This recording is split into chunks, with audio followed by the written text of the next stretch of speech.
오늘 우리 하나님의 말씀은 신명기 1장 6절부터 13절까지 말씀이 되겠습니다. 먼저 우리 본문을 같이 읽겠습니다. 쭉 띄워주시기 바랍니다. 쭉 띄워주세요. 시작.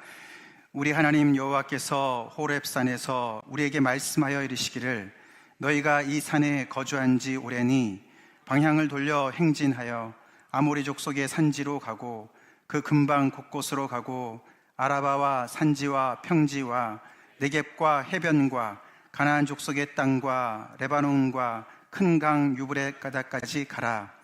내가 너희의 조상 아브라함과 이삭과 야곱에게 맹세하여 그들과 그들의 후손에게 주리라 한 땅이 너희 앞에 있으니 들어가서 그 땅을 차지할지니라. 그때 내가 너희에게 말하여 이르기를 나는 홀로 너희의 짐을 질 수 없도다. 너희 하나님 여호와께서 너희를 번성하게 하셨으므로 너희가 오늘날 하늘의 별같이 많거니와 너희 조상의 하나님 여호와께서 너희를 현재보다 1000배나 많게 하시며 너희에게 허락하신 것과 같이 너희에게 복 주시기를 원하노라. 그런즉 나 홀로 어찌 능히 너희의 괴로운 일과 너희의 힘겨운 일과 너희의 다투는 일을 담당할 수 있으랴. 너희의 각 지파에서 지혜와 지식이 있는 인정받는 자들을 택하라. 내가 그들을 세워 너희 수령을 삼으리라 한즉. 아멘. 네, 이 말씀 본문을 가지고 사실 그 1장이 더 연결이 되는 말씀이지만 거기에서 끊었습니다. 자, 그래서 우리가 지난주에 살펴본 것이 이동 중에 있는 이스라엘 백성들과 그들을 이끄시는 하나님을 우리가 살펴봤습니다. 그래서 그들은 어떤 물리적인 장소의 이동뿐만 아니라 그들의 정체성이 이렇게 점점 바뀌는, 그래서 종살이했던 그런 사람들이 종의 신분에서 하나님을 예배하는 예배자의 신분으로 광야에서 훈련받고 이제 곧 가나안 땅으로 들어가야 되는 그런 사명을 받은 이동 중에 있는 사람들로서 우리가 이제 살펴봤는데, 오늘은 이제 조금 다른 측면에서 그냥 이동만 하는 것이 아니라 지금은 경계선에 서 있는 그들의 모습을 우리가 좀 초점을 맞추기를 원합니다. 그들은 굉장한 지금 기로에 서 있습니다. 이스라엘 백성들이요. 오른쪽 편에는 광야죠. 광야입니다. 모압 땅 광야라고 볼 수가 있고, 왼쪽은 약속의 땅입니다. 지형도 비슷합니다. 그래서 광야에서 동쪽에서 모압 땅에서 그들은 가나안 땅을 약속의 땅을 바라보면서 그 경계선에 서 있는 것이죠. 광야는 어떤 땅입니까? 그것은 우리가 쭉 출애굽기를 통해서 살펴봤지만 광야는 아무래도 결핍의 땅이죠. 뭐가 풍족하지 않습니다. 정말 한 끼 먹고 그 다음 끼를 걱정해야 되는 그런 결핍의 장소였고, 또한 위험이 늘 도사리고 있는 곳이었습니다. 더 나아가서 그들은 집 없는, 정처 없이 떠도는 나그네들이었습니다. 주님이 이끄시는 구름을 따라서 가긴 했지만서도 아무리 텐트를 쳐도 거기를 집이라고 할 수 없고 거기다가 벽돌을 쌓고 살 수가 없는, 그들은 마치 홈레스와 같은 사람들이었습니다. 그리고 거기에서 그들은 하나님께서 기적적으로 공급해 주시는 만나를 먹었습니다. 그 자체는 기적이고 축복이었지만 만나는 보장된 것이 아니었어요. 그래서 늘 하나님 앞에 믿음을 가지고 나가지 않으면 불안에 떨 수밖에 없는 곳이 광야였습니다. 하나님께서 신실하게 하루도 까먹지 아니하시고 계속 내려주셔서 그들은 40년 동안 광야에서 만나를 먹긴 했습니다만, 그 만나는 저장할 수도 없었고 내일을 위해서 내가 이렇게 세이브할 수가 없었던 그런 땅이었어요. 그래서 광야는 그냥 전체를 다 요약해서 말씀을 드린다면 약속을 기다리는 장소였습니다. 그래서 피곤했죠. 늘 미래를 바라보지요. 우리 또한 그렇게 광야와 같은 인생에 서 있을 수가 있습니다. 우리 인생의 그런 여정 속에서 정말 늘 오르막길을 오르는 것 같고, 조금만 쉬려고 그러면 미끄러지고, 한 발짝 전진하기가 왜 그렇게 어려운지, 그리고 매일매일 하나님의 은혜가 아니면 살 수 없는 뭐가 이렇게 좀 세이브가 돼가지고 리저브가 돼가지고 조금 쉬고 여유가 좀 있으면 좋겠는데 그런 게 없는 거죠. 그래서 계속 오늘보다 더 나은 내일을 바라보면서 언제나 나는 저기로 갈 수 있을까? 저렇게 좀 여유 있는 삶을 살 수 있을까? 그렇게 쳐다보는 그런 스테이지에 우리가 있을 수가 있었는데 지금 이스라엘 백성들이 그런 상태에 있습니다. 그러나 그들은 그게만 있지 않고 그 약속만 바라보지 않고 그들이 이제는 경계선을 넘어서서 그 요단강이 지금 경계선인데 그것을 넘어서서 이제는 풍요가 보장이 되어 있고 안정이 보장이 되어 있는 그런 땅으로, 그리고 이제는 더 이상 홈레스가 아니라 땅을 소유한 백성으로, 엄연한 나라의 백성으로 그들은 거듭나는 그런 기로에 서 있었고, 그리고 이제 거기 가면은 매일매일 하나님께서 하늘에서 내려주신 만나로 감사하지만 이게 확보가 안 되는 그런 만나가 아니라 그들은 이제 거기 가서 농사를 질 수가 있었어요. 농사를 지면 어떻게 됩니까? 수확을 합니다. 소출을 합니다. 많이 하나님께서 풍년을 주시면 저장이 가능하잖아요. 저장이 가능해요. 그래서 거기서는 조금 여유를 가지고 미래의 보장을 가지고 저축할 수 있는 그런 땅이었어요. 그래서 거기는 한마디로 하나님께서 약속을 해주신 그 약속이 성취가 되는 그런 땅이었어요. 그래서 이 이스라엘 백성들은 이 광야에서 지금 진을 치고 있으면서 그 약속의 땅을 바라보면서 자기들이 이렇게 많은 것들이 그냥 광야에서 약속의 땅으로 들어가는 것만이 아니라 이렇게 엄청난 신분의 변화와 그들의 어떤 삶의 퀄리티의 변화가 이렇게 따라오는 그런 엄청난 경계선에 지금 서 있는 거예요. 여러분들도 지금까지 사시면서 그런 경계선을 넘어보신 분들 계시죠? 그래서 지금은 참 하나님께 감사하고 여유가 있고 조금 쉴 수 있고 그런 공간을 확보한 그런 하나님의 은혜를 누리는 분도 계실 줄로 압니다. 그런 경계선에 서 있는 이 백성들이 그냥 급하게 그 땅을 들어가지 않습니다. 하나님께서 그렇게 들어가지 못하도록 하셨어요. 그래서 하나님께서는 그의 종 모세를 통해서, 선지자를 통해서 하나님께서 그들에게 당부의 말씀을 드립니다. 그들에게 전합니다. 모세는 선지자로서, 모세가 없었다면, 하나님의 어떤 그런 인도하심이 없었다면, 우리의 삶 가운데 하나님이 안 계신다면, 우리는 이런 기로가 있으면 우리는 그냥 아무 생각 없이 그냥 들어가면 어떻게 합니까? 처음에는 좋죠. 그런데 하나님의 은혜에 대한 감사는 금방 사라지고 현실에 금방 적응되면서 우리는 불평불만이 드러나고, 그리고 그 복을 감당할 수 없는, 감당치 못해가지고 오히려 더 망가지는 그런 일이 비일비재하게 생기지 않습니까? 그래서 우리는 이런 기로에 있을 때 이스라엘 백성들처럼 긴 숨 고르기를 해야 돼요. 퍼즈를 해야 돼요. 퍼즈. 하나님께서 감사하게도 선지자 모세를 통해서 말씀하셨어요. 너네가 이런 기로에 서 있는데 너네가 여기에 어떻게 들어가게 됐는지, 들어가서 무엇을 누리는지, 그리고 그 누리는 데 있어서 누구 때문에 누리는지, 그리고 어떻게 해야만 계속 그것을 누릴 수 있는지, 더 누릴 수 있는지, 그리고 그것이, 그 복이 넘쳐나서 주변의 많은 사람들에게 좋은 영향을 미칠 수 있는지에 대해서 하나님께서 긴 퍼즐을 가지고 말씀으로 그들을 물을 드리는 게 신명기다. 신명기 말씀이라는 거예요.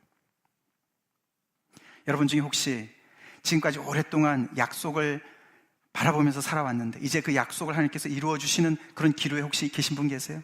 그럴 때 여러분들 혼자서라도 앞에 예배를 드리세요. 긴 예배를 드리세요. 숨 고르기를 하시란 말이에요.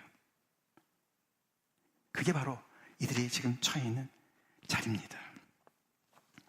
그래서 이게 우리가 신명기 1장 1절부터 5절까지 지난주 우리가 살펴봤지만 거기에는 이는 말씀이니라, 모세가 얘기한 거예요. 그죠? 모세의 말씀이다. 그래서 모세가 한 말과 같은데 또 뒤에 보니까 여호와의 명령이다, 또 율법이다, 이렇게 섞여 나옵니다.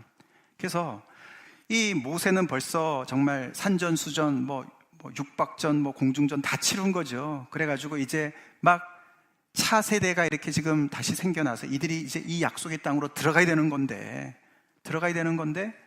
이들이 아무 개념이 없고 생각이 없거든요. 그래서 이게 정말 하나님께서 얼마나 엄청난 복을 주셨는지에 대해서 개념이 없으니까 들어가서 그냥 그런 거죠. 그냥 이게 애들이 그렇잖아요. 결핍의 땅에서 들어가면 눈이 뒤집히는 거 아닙니까? 그래서 하나님께서 어떤 배경하에서 어떻게 축복을 주셨는지에 대한 개념이 없으면 어떻게 됩니까? 그래서 서로가 막 그것을 사유화하려고 그러고 자기 거로 만들려고 그러고 더 힘센 사람이 더 차지하려고 그러고 이런 엄청난 그런 문제가 생길 수 있는 것을 하나님께서 미리 보시고 또 모세도 보기 때문에 그것을 간곡하게, 이제 모세는 이 신명기 끝나면 죽습니다. 죽어요. 하나님께서 데려가세요. 모세는 하나님의 의를 끝까지 거룩함을 드러내지 못해서 그 약속의 땅에 들어갈 수 없도록 하나님께서 막으셨어요. 여기서 이 기로에서 리더십이 바뀝니다. 모세에서 여호수아로 바뀝니다.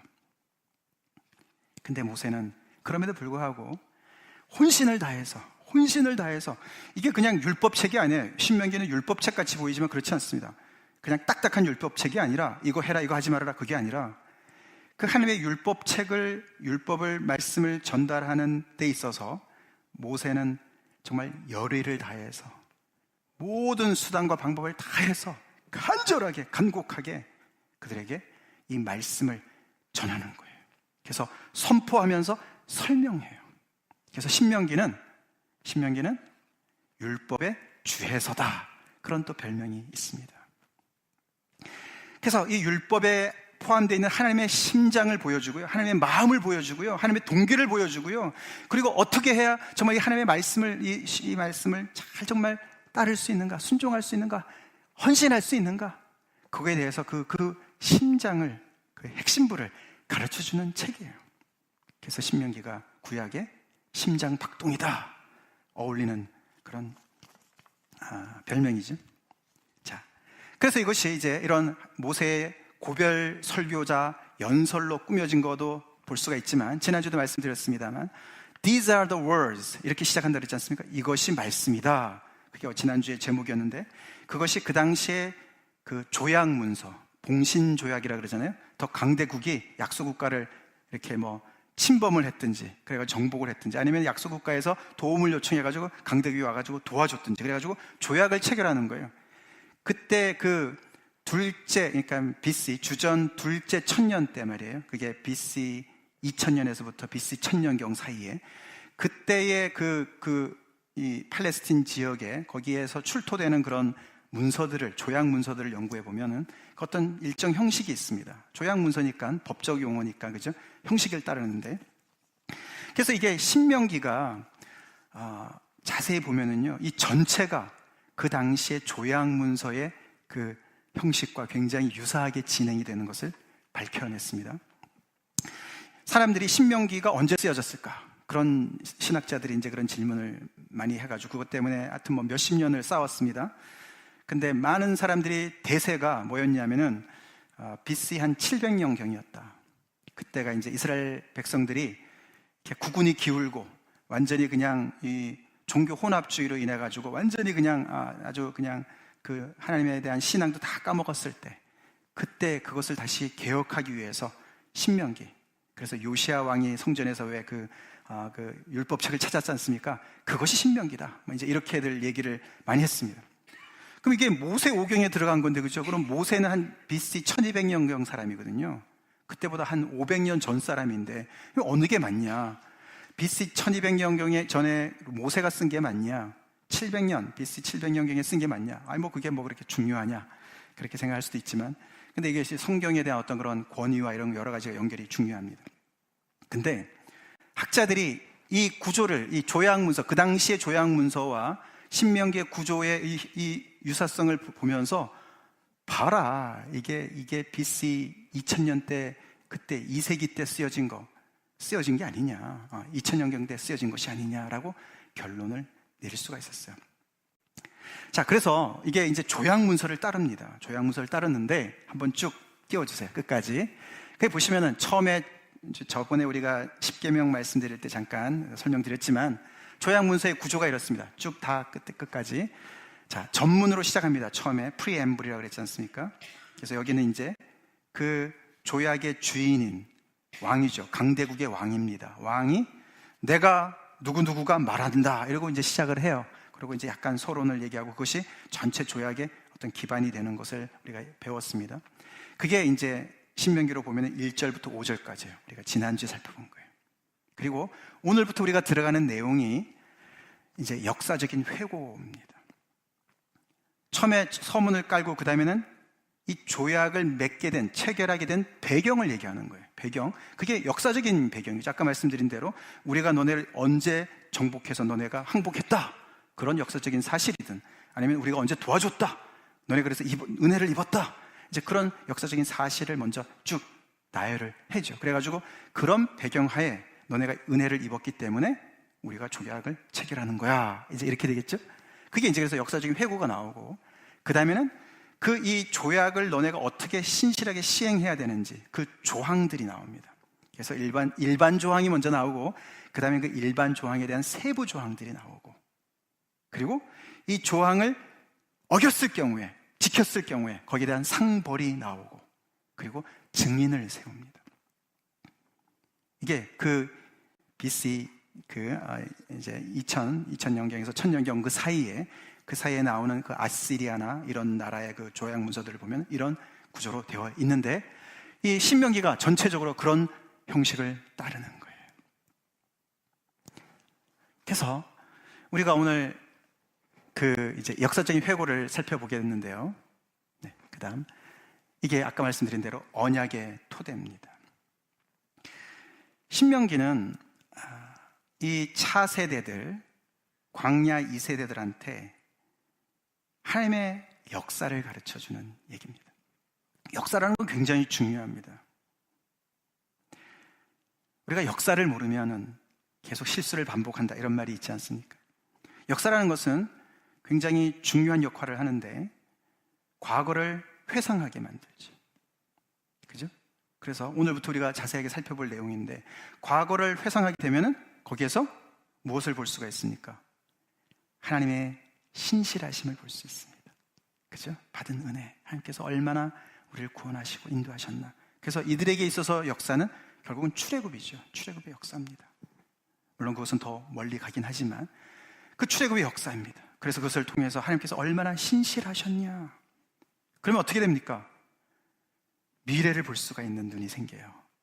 과거에 신실하셨던 하나님께서 앞으로도 신실하실 거라는 조망이 생기면서 믿음을 갖게 되고 그리고 또한 현실에 대한 비판을 주죠. 이렇게 하나님께서 신실하시게 우리를 인도하셨고 앞으로 인도하실 건데 내가 왜 이렇게 두려워하는 거야? 아멘이십니까? 그게 역사의 역할이에요. 그렇게 회고를 합니다. 그리고 일반 조항에 가서는 그 십계명이 잠깐 다시 다루어지고 그 안에서 하나님께서 이 언약에 있어서 가장 중요한 핵심인 사랑을 얘기를 합니다. 사랑. 하나님께서 그들을 일방적으로 선택하신 것도 사랑이고 그들이 하나님께 언약을 순종해야 되는 동기도 사랑이고 하나님의 사랑에 대한 반응이고 그런 이야기들이 깔리고 그 다음에 쫙 설명이 진행이 되는 것이 이 신명기다. 네. 그래서 오늘 본문에 이제 첫 구절을 들어가 보겠습니다. 첫 구절 같이 한번 다시 읽겠습니다. 시작. 우리 하나님 여호와께서 호렙산에서 우리에게 말씀하여 이르시기를. 자, 이렇게 하면서 이제 모세가 6절부터 5절까지는 어떻게 보면 이제 자기의 말로 이제 서문을 쭉 전문을 쭉 얘기를 하고 하나님의 말씀을 내가 받아서 선포하고 설명하게 됐다. 그렇게 얘기하면서 이제 역사적인 회고로 들어가는데 하나님의 말씀을 인용하면서 시작을 하죠. 우리 하나님 여호와께서 말씀하셨는데 이렇게 말씀하셨다. 8절까지 쭉 연결이 되는 이야기입니다. 이 이스라엘 백성들의 역사에 있어서는 역사의 주체가 우리 하나님 여호와라는 거예요. 가장 중요한 분이 우리 하나님 여호와라는 거예요. 이분이 모든 것의 출발점이었다는 거예요. 우리가 지금 이 자리에 와 있는 게, 너네가 지금 이 자리에 와 앉아 있는 게, 이 모압 땅에 있는 것이 다 하나님으로부터 출발된 것이야 라고 전제를 하면서 이렇게 하나님의 말씀을, 하나님의 이름을 먼저 이야기를 하는 것이 시작이 됩니다. 그러면서 오늘 본문을 읽은 본문은 이제 결국 가만히 보면은 이 하나님께서 언약의 주체자가 된다 라고 얘기를 하면서 이 다른 구절에 이렇게 보면은 잘 안 보이네요. 우리 하나님 여호와라고 그랬는데 여기는 이제 너희의 하나님 여호와 이렇게 표현이 한번 나오고 그게 10절에 나오고 그 다음에 너희 조상의 하나님 여호와 이렇게 얘기를 하면서 우리 하나님 여호와가 모세도 그 세대들과 함께 연결해서 얘기하지 않습니까? 근데 따로 띄어서, 왜냐하면 그들이 곧 그 약속의 땅에 들어가서 언약에 순종해야 되는 당사자들이니까. 그러니까 그들한테 너희의 하나님 여호와, 그리고 또 그렇게 너희 하나님 여호와가 그냥 지금 당장 오신 게 아니라 우리 조상의 하나님, 너희 조상의 하나님 여호와 이렇게 하면서 그 하나님에 대한 모든 것을 초점을 맞추게 됩니다.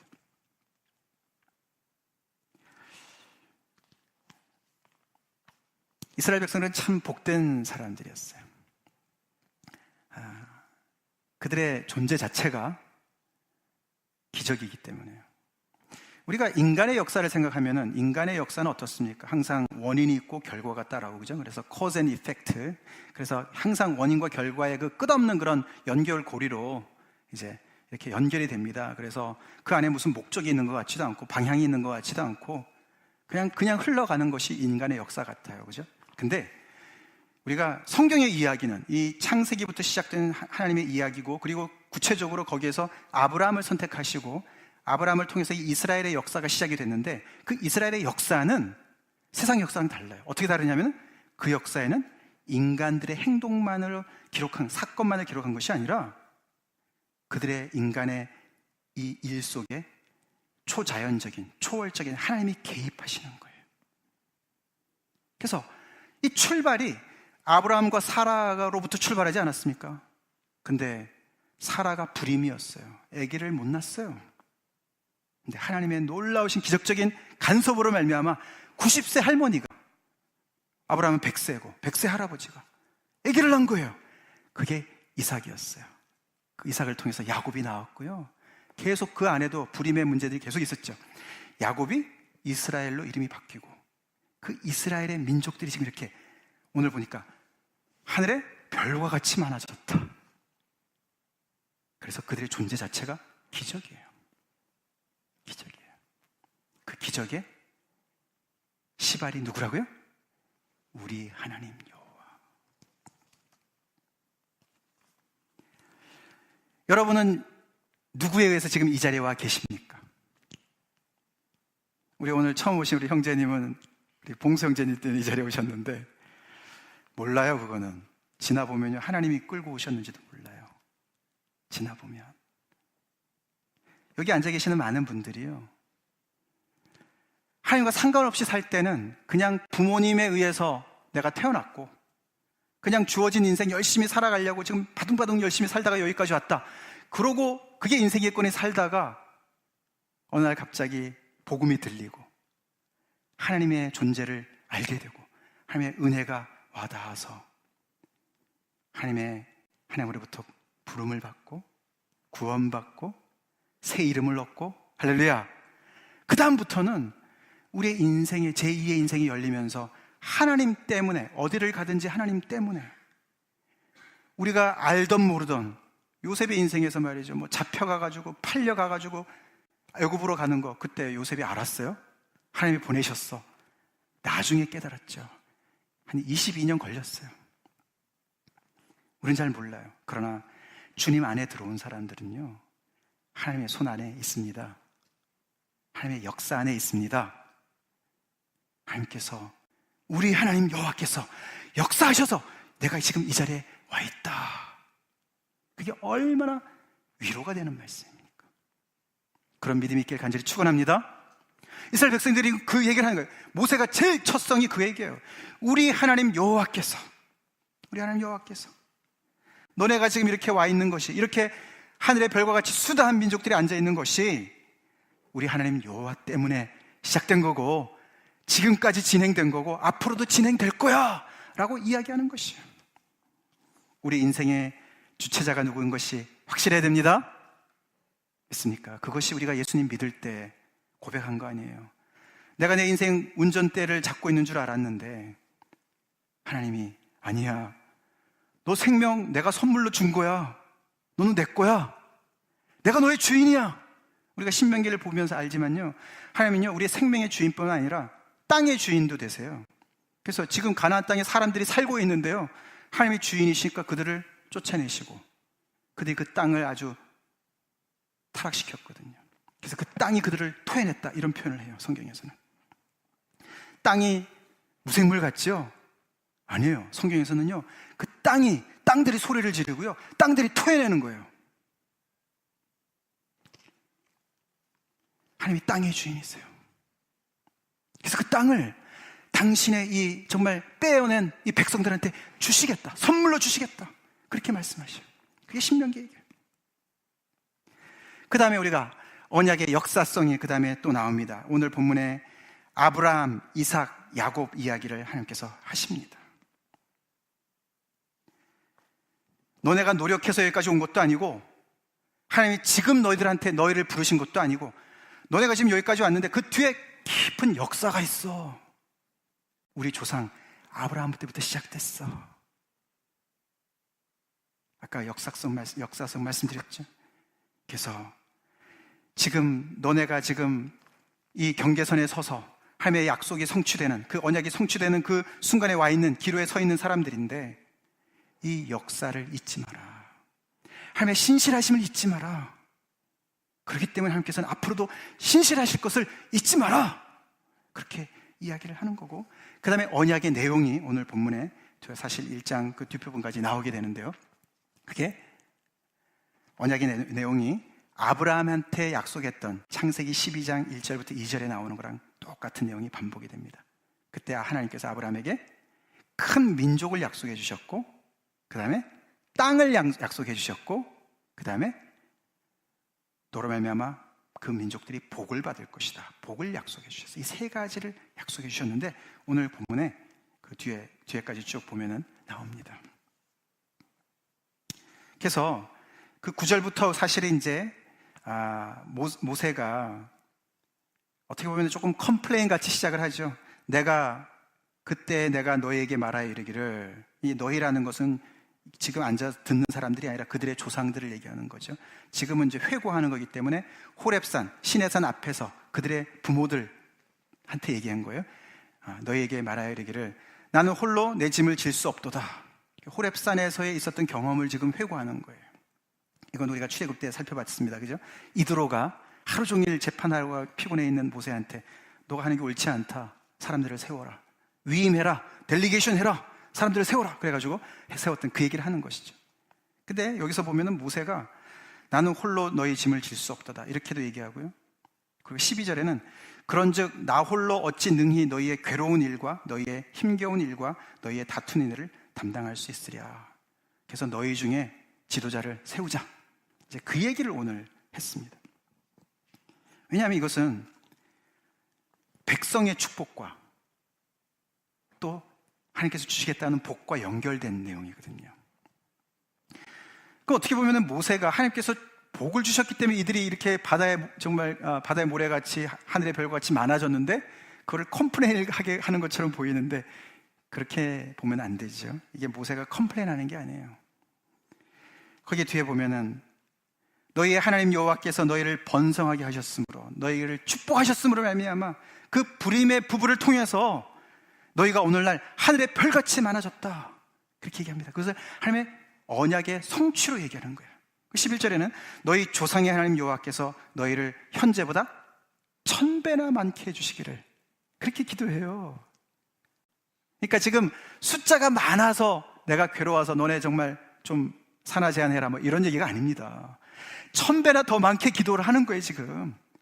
그리고 너에게 허락하신 것 같이 지금까지 너에게도 복을 주셨는데 너에게 복을 더 주시기를 원한다. 그리고 그들을 축복합니다. 하나님의 언약의 축복이 계속 이어지기를, 컨티뉴 하기를 기도해요.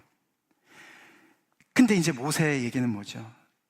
근데 이것이 이렇게 인원이 많아지면서 하나님께서 주신 복이 인간의 죄성 때문에 무거운 짐으로도 오는 거지요. 모세가 기꺼이 감당을 하지만 혼자 감당이 힘든 거죠. 그래서 모세가 너희 중에 각 지파에서 지혜와 지식 있고 인정받는 자들을 택하라. 그래서 세 부류의 리더를 세웁니다. 천부장, 백부장, 50부장, 10부장은 사실 군사적인 리더들이에요. 그러니까 이제 군사 지도자들이에요. 그 다음에 조장들은 이제 민원을 하는 이제 그런 사람들이에요. 행정관들입니다. 그 다음에 재판장들이 있습니다. 재판장들. 그러면서 재판에 대한 얘기를 자세하게 좀 더 몇 구절을 더 얘기하죠. 너네가 재판은 하나님께 속한 것이다. 재판할 때 공정하게 해야 된다. 공정하게 해라. 차별하지 말아라. 공정이란 말은 right and wrong을 가려내라는 말이에요. 옳은 것을 찾아내라는 거예요. 차별하지 말라는 것은 부자라고, 가난하다고, 겉을 보고, 사람의 외양을 보고, 거기에는 이스라엘 백성들뿐만 아니라 타국인까지도, 거류민들까지도. 거류민들은 뭐냐면 우리도 뭐 여기 영주권자들 있잖아요. 그게 거류민들이에요. 에일리언들이잖아요. 이 나라의 시민은 아니지만 여기서 뭔가를, 우리는 영주권을 뭐 소유할 수는 있지만서도 땅도 소유할 수 있고 집도 소유할 수 있지만 이 거류민들은 그 이스라엘 백성들의 그 함께 거기에 사는 사람들은 아무런 권리가 없었던 사람들이에요. 그래서 착취와 압박에 굉장히 쉽게 그런 미끼가 될 수 있었던 사람들이에요. 근데 하나님께서 그 사람들한테도 공정하게 차별 없이 하라고, 그리고 사람을 두려워하지 말라고 그렇게 자세하게 재판장들한테 이야기를 하나님께서 모세를 통해서 하시는 것을 보게 됩니다. 이렇게 역사를 회고하면서 긴 침묵을 가지면서 그들은 자신을 돌아보는 시간을 갖는 거예요. 자기들의 정체성이 뭔지, 하나님의 언약의 결과로 우리가 이렇게 불어났고, 하나님께서 약속하셨던 백성은 이미 우리한테 이렇게 많이 주셨고, 복도 많이 주셨고, 이제 땅도 주실 그 하나님을 바라보게 하면서 이 모든 복을 하나님께서 왜 주셨는지, 그리고 이것을 어떻게 유지하고 그것을 계속해서 더 정말 많은 사람들의 복의 근원으로 살아갈 수 있는지, 그런 것들을 계속 앞으로 하나님께서 말씀을 모세를 통해서 간곡하게 해주시는 것이 앞으로 펼쳐지게 되죠. 마지막으로 우리 이제 하나님께서 왜 이런 언약을 그들과 체결하셨나? 아까 말씀드렸지만 일방적입니다. 하나님이 아브라함을 찾으시고 선택하셨어요. 아브라함이 먼저 하나님을 찾은 게 아니에요. 하나님이 왜 이 이스라엘 백성들을 선택하셨을까? 우리 지난주에 택함과 선교와 윤리를 살펴봤지만 그 동기는 다른 게 아니에요. 우리 같이 읽어보겠습니다. 시작.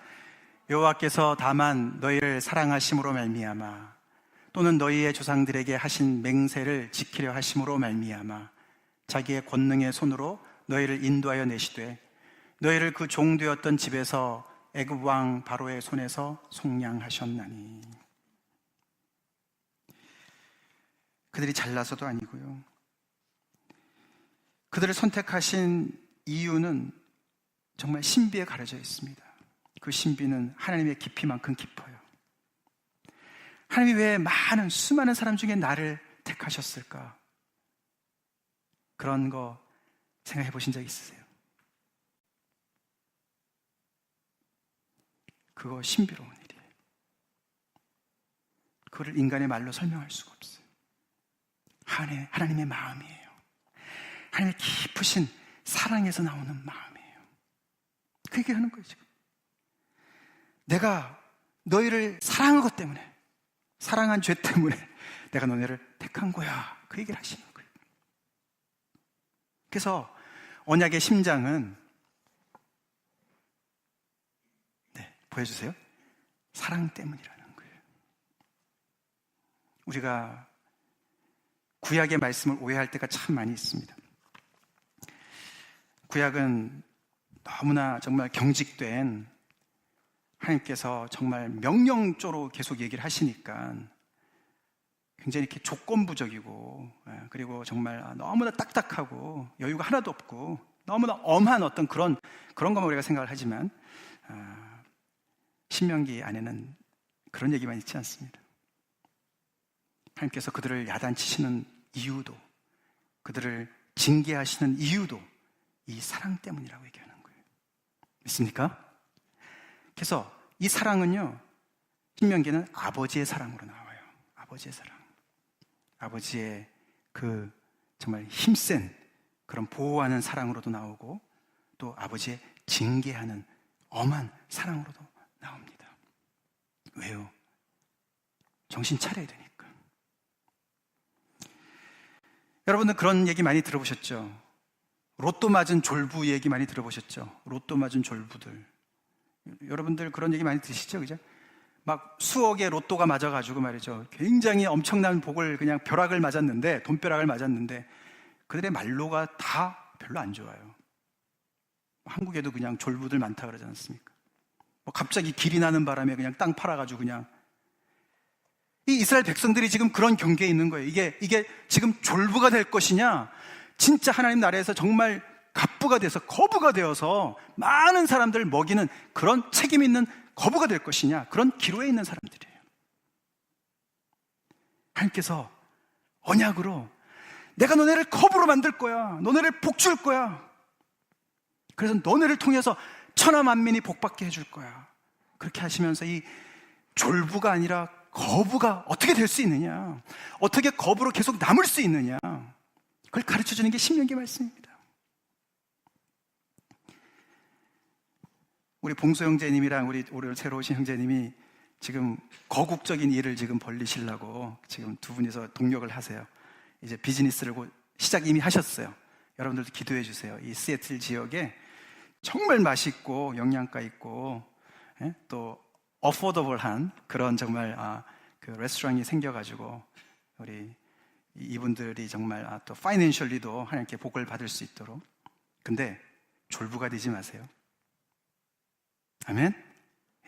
하나님의 히스토리 안에 들어가 있는, 하나님의 언약 안에 들어가 있는 하나님의 백성으로서 하나님께서 땅도 주시고 물질도 주시고 그것을 누리면서 그것을 많은 사람들을 위해서 베푸는 그런 이스라엘의 약속, 언약 백성답게 우리 두 형제님도 그렇게 되길 간절히 축원합니다.